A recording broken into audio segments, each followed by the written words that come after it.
Welcome to Mintel Little Conversation, real conversations with actionable insights into what consumers want and why. My name is Elysha Young, and I'm Associate Director of Consumer Trends for the Asia Pacific region, but I am based in Sydney, and I am stoked to be back with you all for Season 5.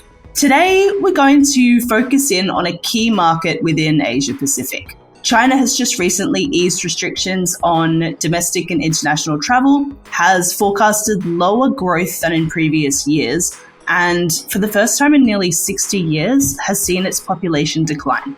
However, we've also just recently seen that initial forecast economic growth for 2023 has been revised from 4.1% to 5%.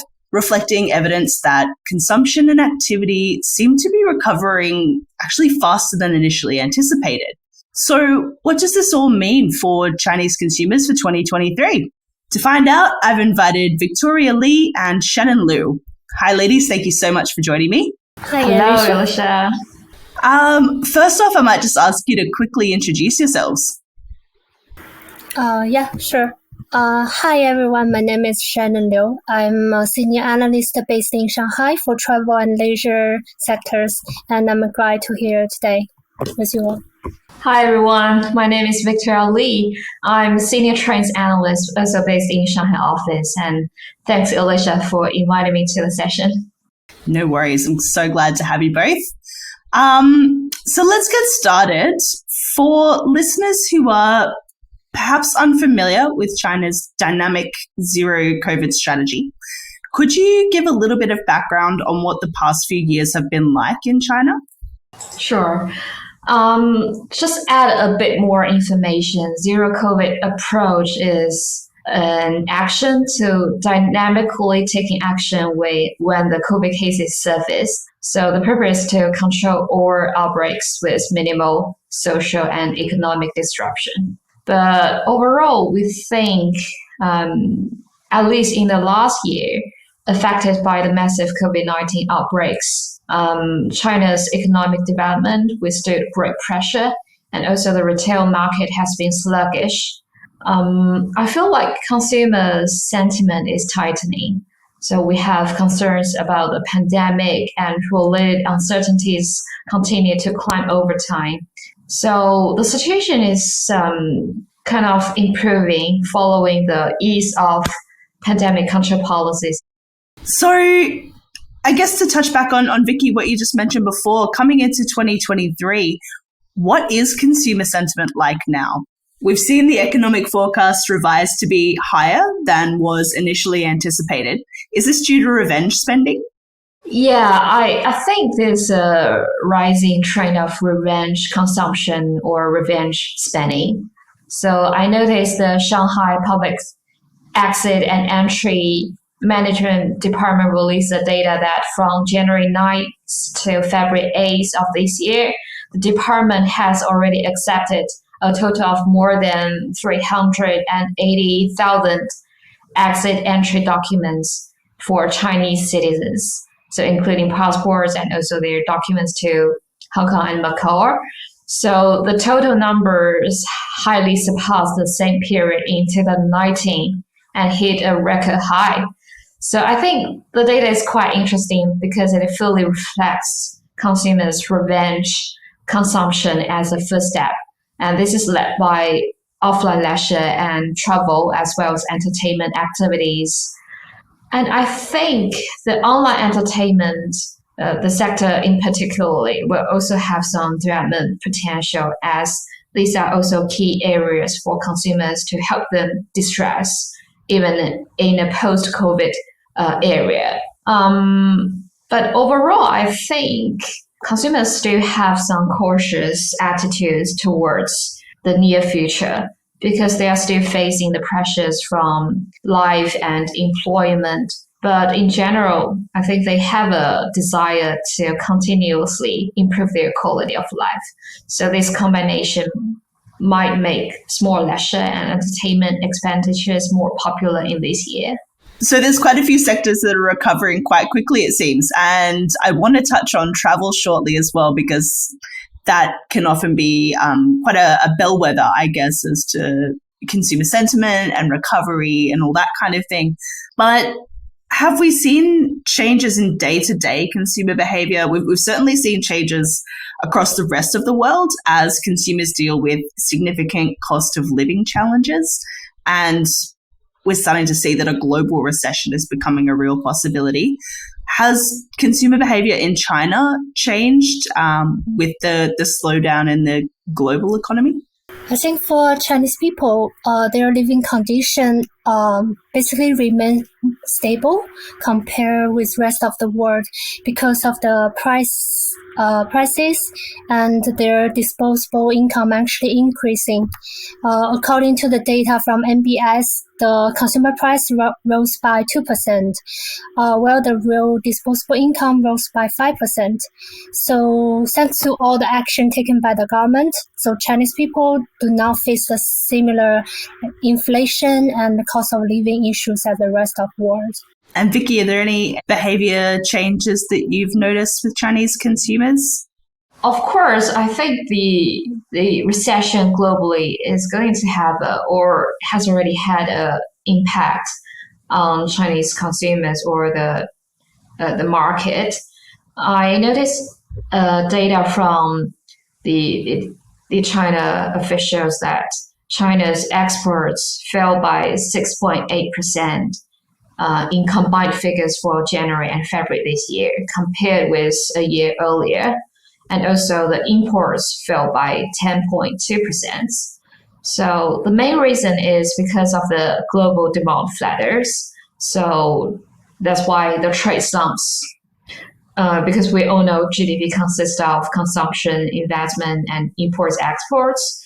So I think, yes, it's a fact that because we are in an age of globalization. So if the rest of the world is headed for a recession, so we need to consider about the potential impact that the global recession is going to have on China economy or Chinese consumer market. Yeah, it's impossible to stay isolated from all of this now, isn't it, in this globalized world? No country is an island.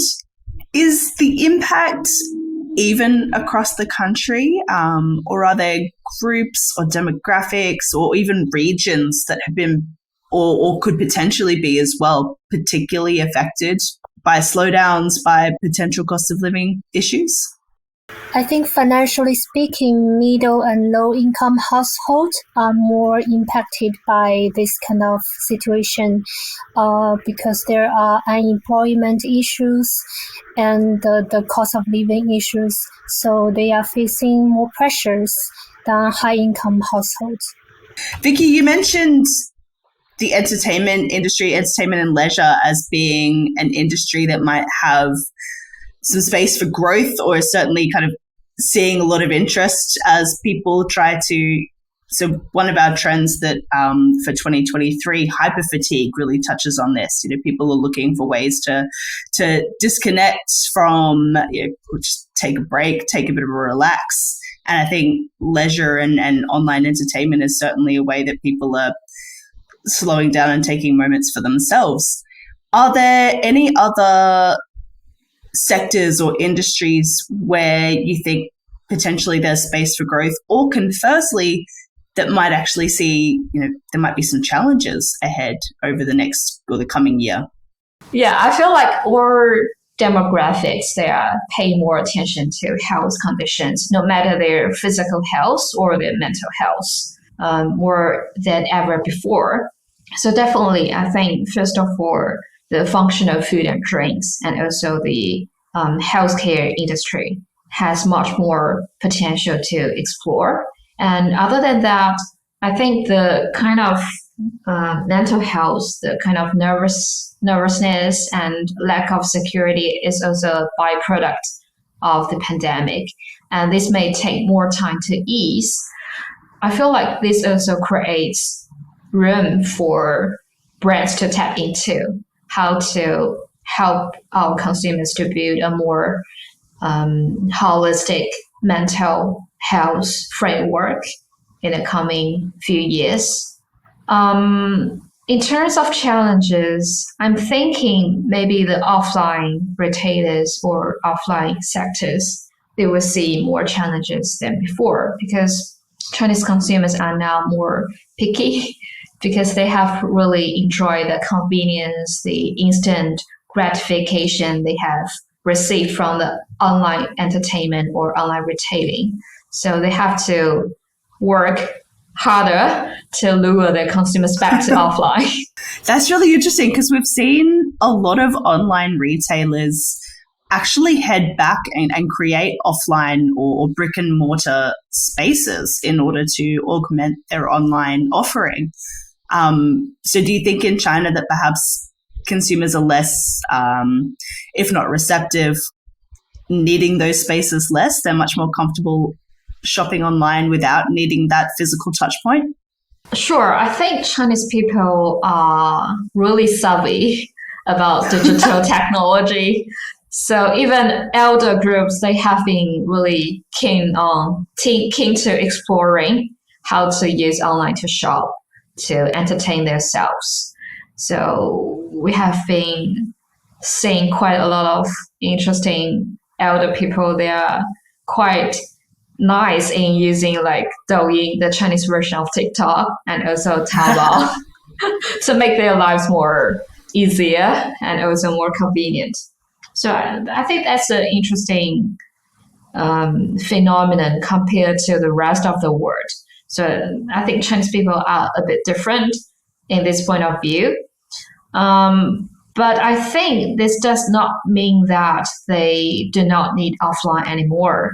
So the key is how to make a balance, or how the offline retailers should be able to offer something that cannot be replicated online. For example, like the sensory experiences, how to satisfy your demand or your need to be more closer to the nature, and to spend your leisure time with your family and friends. So I think that's still something that online entertainment or online retail cannot meet in the near future. Yeah, tapping into those offline needs that still exist. Mm-hmm. I think China's a really interesting market as well, in that from a retail perspective, people were shopping and were so much more comfortable shopping online even before the pandemic, right? Whereas the rest of the world, I feel like we really caught up to China and caught up in our comfortableness shopping online. Maybe not even caught up really, because China's still so far ahead. Like you said, they're quite savvy. But our older consumers, for example, that are perhaps not really, they'd managed to avoid online shopping for quite some time, and now suddenly they really needed to tap into it. Whereas older consumers in China, they were kind of already onto it anyway, which I think is a really interesting difference. Shannon, anything to add to those points? Anything that you've seen or industries that you think might face a bit of challenge in the coming year? Yeah, I have a bit to add for the online and offline retailing. So I think one thing is different in China is that online shopping actually have a bit of price advantages than offline shopping. So people tend to save their money, and they found it's more valuable when they're shopping online. That's been something might add the advantages of online shopping sectors. That's interesting. Do you think that's down to the ability to compare prices more easily, or simply that there are just better deals to be found online?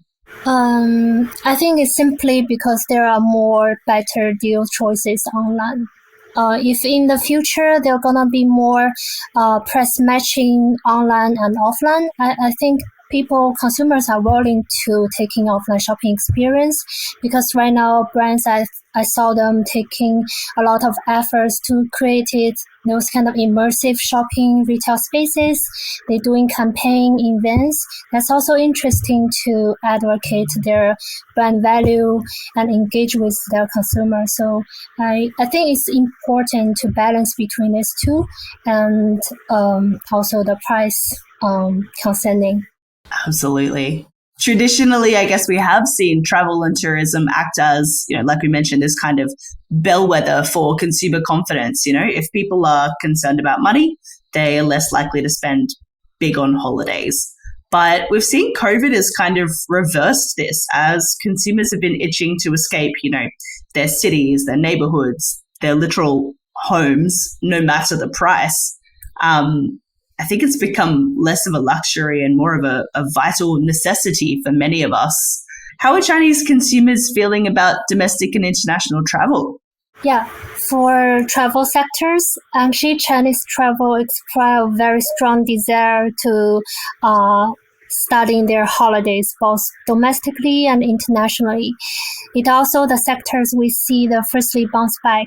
For the past Spring Festival, we saw the travel volume increase up 23% when compared with last year. So even with financial pressure, the Mintel report also revealed that over 70% of consumers remain the same or even higher budget for their travel. So they think travel now is really a way to keep a healthy lifestyles, and also international travel remain very attractive, especially among those high-income households, also female aged 30 to 39. In particular, they have very high spending power. They express that they will resume their travel right after the ease of the travel restriction. Our forecast for the holiday market is that the 2023 the whole market will increase about 50%. 50%? Wow. That is massive. So Chinese consumers, they are itching to get out there, are they? Yes. Are there markets that are of interest specifically? Do you think they'll be going back to the countries they were visiting, or the travel destinations, that they were visiting prior to the pandemic? Or are there new places? Actually, for right now, considering all the external factors, now the most popular places overseas are Southeast Asia, Japan, also Australia. So people tend to travel to the relatively nearby countries. Interesting. So we're keeping it within the Asia Pacific region. Yeah. Love to see it. And speaking as an Australian, I know that we really rely on Chinese tourism over here. So excited to hear that if people will be heading back over soon. Yes. And you mentioned women aged, was it 30 to 39 as a key travel demographic? Would they be traveling solo? Actually, they tend to travel with their friends. So ladies groups travel is popular. Interesting. They also, right now, a theme is very popular among them is for relaxing and release their stress. So they tend to getting close to nature to enjoy a spa or facial services. So this is an opportunity area. I think companies and brands can keep exploring to create those products and services can cater to those consumers' needs. Nice. It sounds like a lot of opportunity for many different markets in that space then, not just necessarily the travel and tourism, your hotels, your airlines, all of that, but anyone offering services that cater to relaxation, to pampering, to just anything that can help us take a bit of a break, right? Yeah. We've seen the population of China decline for the first time in 60 years. Vicky, you mentioned older consumers and their general savviness and everything before, but we're seeing kind of an aging population emerge. Firstly, do you think that this news will have any effect on consumer confidence moving forward? And I guess an extra little question there as well. With an older population, there'll be new needs that will emerge and will develop. Do we see any emerging opportunities there for businesses?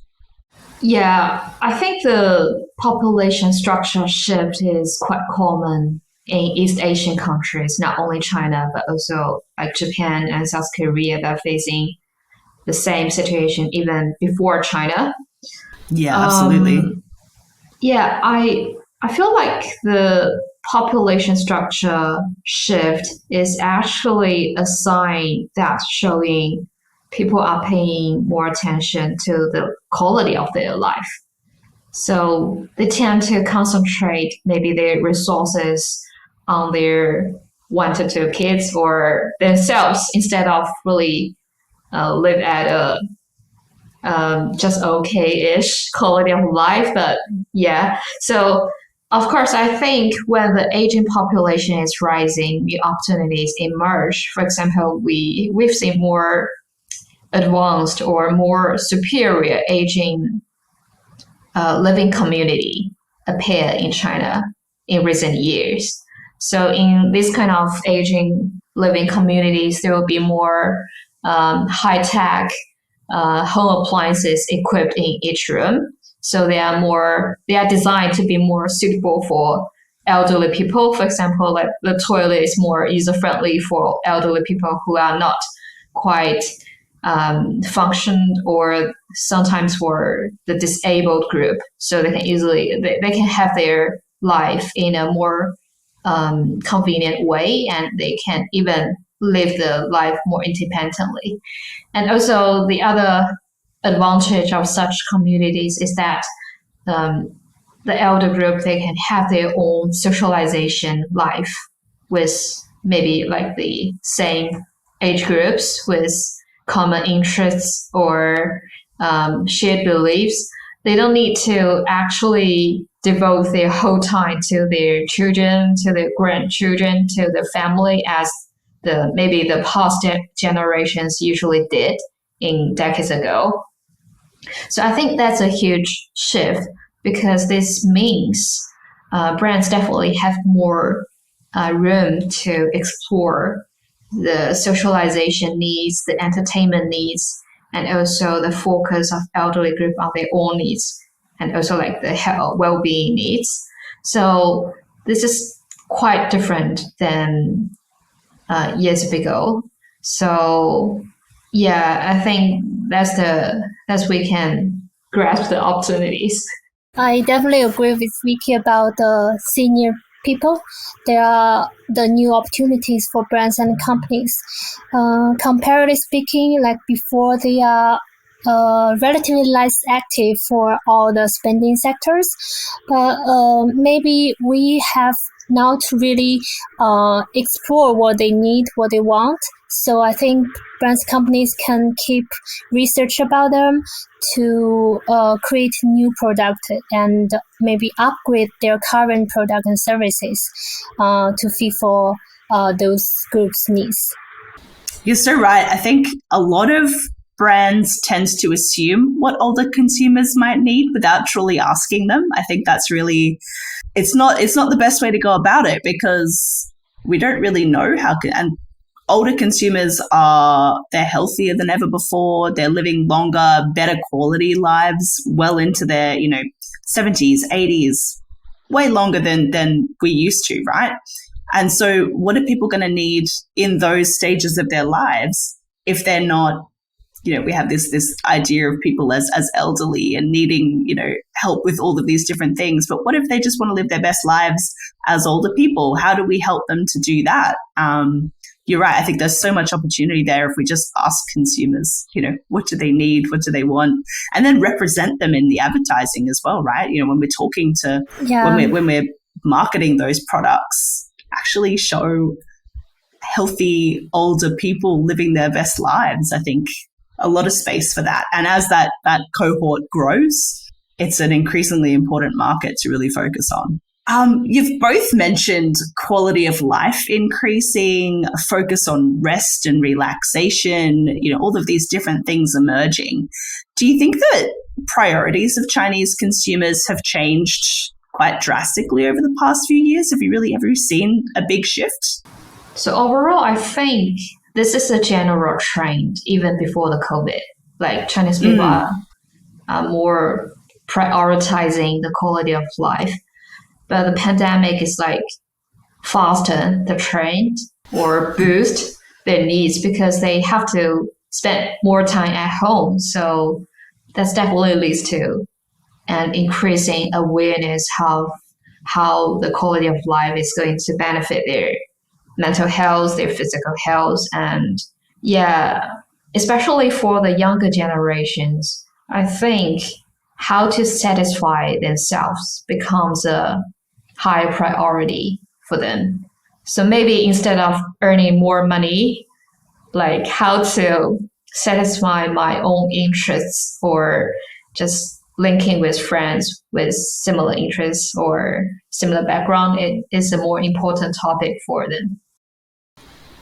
It's interesting you mentioned earning enough money.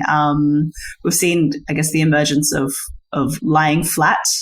Well, that was, I guess, what people were calling it in China. In other countries, it was quiet quitting and just giving up broadly, right? But have we seen a move away from that hustle culture?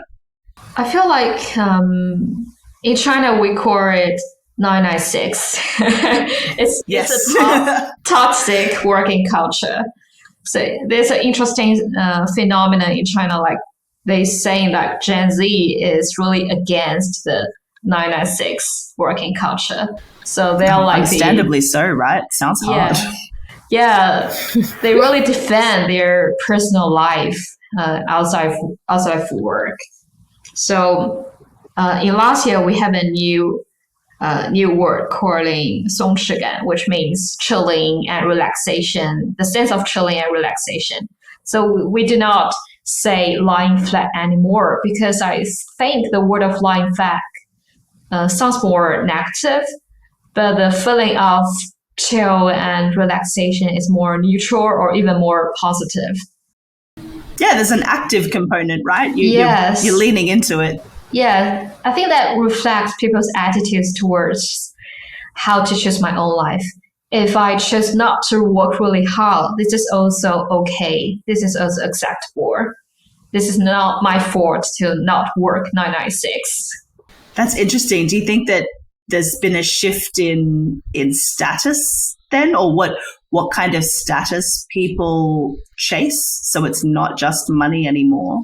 Are there other things that people value? You mentioned, family, community, all those other kind of things starting to be valued just as much as earning enough money, having enough, climbing the corporate ladder. Yes. Even me, I actually start trying to think about my priorities in my life, how to rank these kind of issues, including family, career, personal interests, and also my friends. So I can't say that people, they have a quite different priorities than before, but this is a good starting point because this leads them to start thinking about how we should maybe change the priorities. And I think the ultimate purpose is to have a good quality of life. It's the dream, isn't it? Yeah. Shannon, have you noticed something similar? Yes, I think the pandemic actually boosts this kind of trend. People more focused on their health, both like physically and mentally. So they wanted to keep a balance between their work and their daily life. They will focus on increasing the quality of their house care, their basically home experience. So yeah, I think there is definitely a shifting that people now realize work is for a better quality life, not just work. So we're working to live, not living to work anymore. Yeah, yes. Love it. And I must say, even, like you say, Vicky, even personally, I've started to think, how can we, mine was also based on having a child for the first time. And that I think does also shift your priorities. But the pandemic, I think, also kind of had a bit of a hand in it.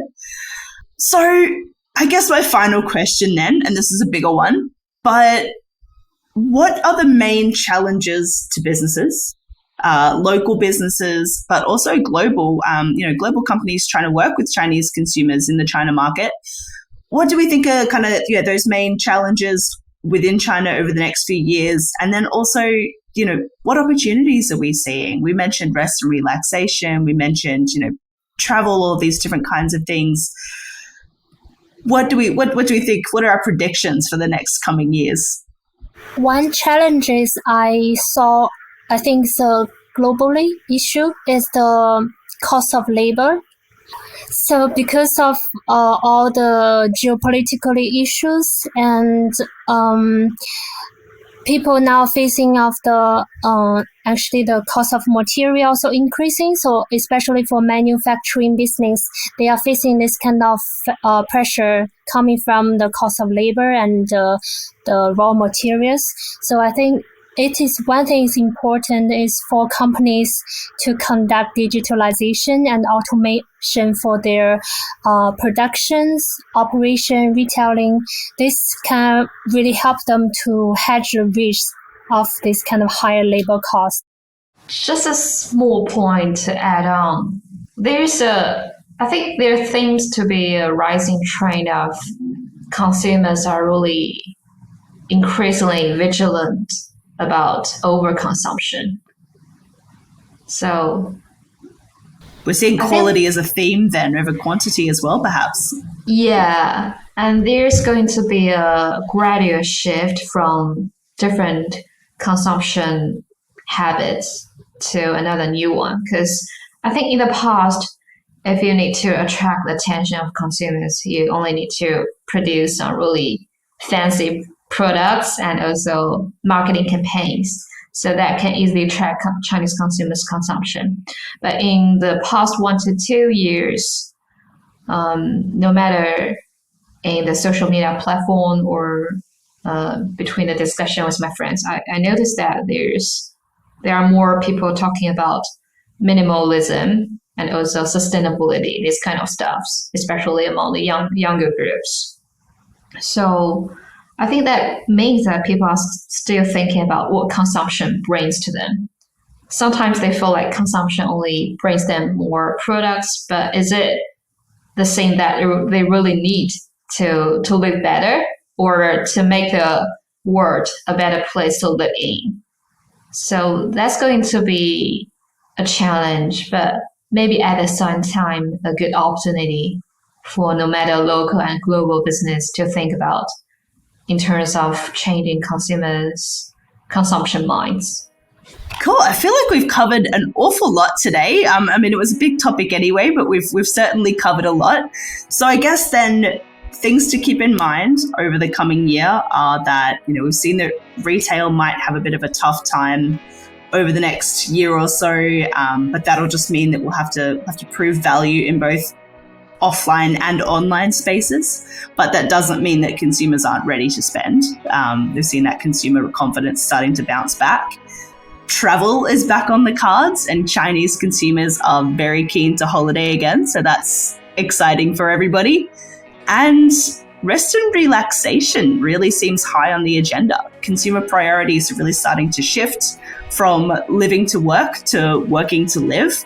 And it really seems like quality of life, I think this is a global trend right after the pandemic, but quality of life is really key. So thank you so much for listening. The conversation doesn't end here, however. Head over to Mintel's LinkedIn to let us know what you think, or visit mintel.com to become a member of our free Spotlight community. Make sure you subscribe to Mintel Little Conversation wherever you get your podcasts so that you never miss an episode, because you'd hate that. And you can rate or leave us a review. We'd really appreciate that as well. Hope you'll join us next time for the next episode of Little Conversation. Goodbye for now.